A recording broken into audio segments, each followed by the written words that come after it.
agar ulun bisa menyampaikan argumentasi kenapa RUU Cipta Kerja ini kami sahkan di DPR RI. Karena ulun pikir tidak ada yang lebih absah untuk menjelaskan ini selain kami anggota DPR. Aksi yang dilakukan hari ini itu sebetulnya tertujukan kepada kami anggota DPR. Tapi ulun jujur, ulun sudah nunggu lebih dari 45 menit, masa ini tidak mengizinkan ulun untuk bicara. Jadi dari sisi etiket baik kami sebagai anggota DPR RI, Dapil Kalimantan Selatan, kami sudah melakukan etiket baik itu. Niat baik itu. Tapi adinda-adinda sekalian para mahasiswa ini tidak berkenan memberikan kami kesempatan. Bagi ulun, ini penting diketahui oleh masyarakat Kalimantan Selatan bahwa kami sudah membuka diri. Ini masa reses, ulun sudah berada di Kalsel dan ulun siap untuk berdiskusi dan menyampaikan apa itu persoalan RUU Cipta Kerja.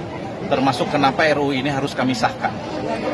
Bahwa ada pasal maupun ayat yang menjadi kritik baik oleh masyarakat maupun mahasiswa terkait dengan RUU Cipta Kerja ini, mari sampaikan dan mari kita kaji secara intelektual dengan cara dialogis yang benar dan baik. Dan ulun sebagai anggota DPR RI Dapil Kalsel akan siap memperjuangkan revisi rancangan Undang-Undang Cipta Kerja ini. Biarlah rancangan undang-undang ini disahkan dulu karena memang sudah kami paripurnakan. Sekarang bolanya ada di Presiden. Setelah itu kemudian berbagai macam revisi siap kita kemudian lakukan kembali. Ini DPR membuka diri terkait dengan itu dan merevisi satu undang-undang itu bukan sesuatu yang haram. Sesuatu yang memungkinkan dalam proses legislasi nasional. Tadi sudah menyampaikan ke masyarakat, ke kawan-kawan ini kan untuk mereka. Sudah, tapi belum diizinkan. Katanya ini panggungnya mahasiswa. Alasan mereka apa? Tidak? Ya begitu aja, karena ini panggungnya mahasiswa. Jadi menurut ulun ini sudah beda dengan aksi pertama. Aksi pertama menginginkan ada dialektika dengan DPR RI. Kala itu DPR RI tidak ada, karena memang kami belum reses pada saat itu. Nah sekarang ulun datang ke sini tanpa diundang. Ulun ingin membuka diri, dialog dengan teman-teman, tapi ulun nggak dikasih. Jadi ini aja yang mungkin biar dipahami oleh semua pihak yang ada di sini bahwa kita tidak menutup diri. Tapi justru aksi pada hari ini mari kita kontrol bersama agar aksi ini justru bukan menjadi panggung tanpa pesan. Panggung yang cuman dibikin hanya untuk gagah-gagahan. Nah ini kemudian mencederai persoalan rakyat juga itu. Dan kira gitu ya. Makasih. Pak, kalau revisi memungkinkan dengan waktu yang sesingkat itu? Bukan, undang-undang ini kan undang-undang ini kan disahkan. Jadi pilihannya cuma dua. Judicial review pada satu pihak ke Mahkamah Konstitusi, atau kalau mau lewat kami lagi, kami membuka diri untuk revisi. Tetapi tolong baca dulu undang-undangnya. Ini kan undang-undangnya belum dinomorin, ya kan? Belum dicantumin di lembaran negara. Artinya peluang revisi masih bisa? Ya dong, kita ini nggak mungkin mau melawan rakyat. Tapi tolong rakyat baca dulu undang-undangnya. Pahami dulu ya. Nah iya kan belum ditandatangani presiden, Bos.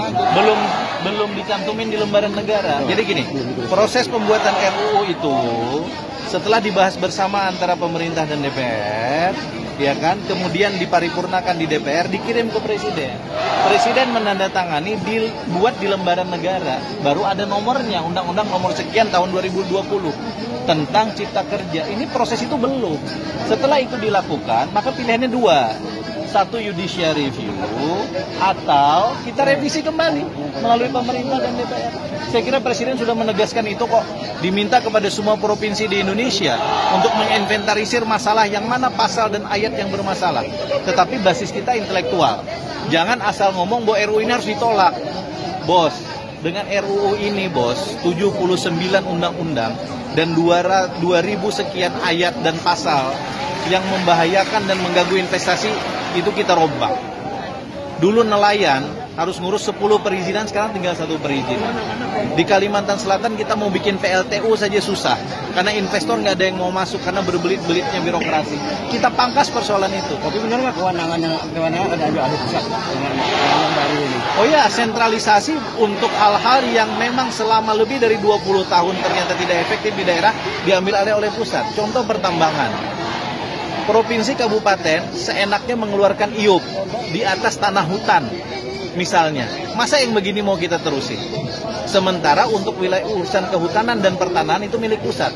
Biar terjadi sinkronisasi, ditarik. Tetapi provinsi kabupaten masih punya kewenangan nggak? Masih. Izin prinsip di kabupaten, izin lokasi di kabupaten, izin AMDAL di kabupaten, rekomendasi dari gubernur. Tapi kewenangannya itu sesuai dengan proporsi masing-masing.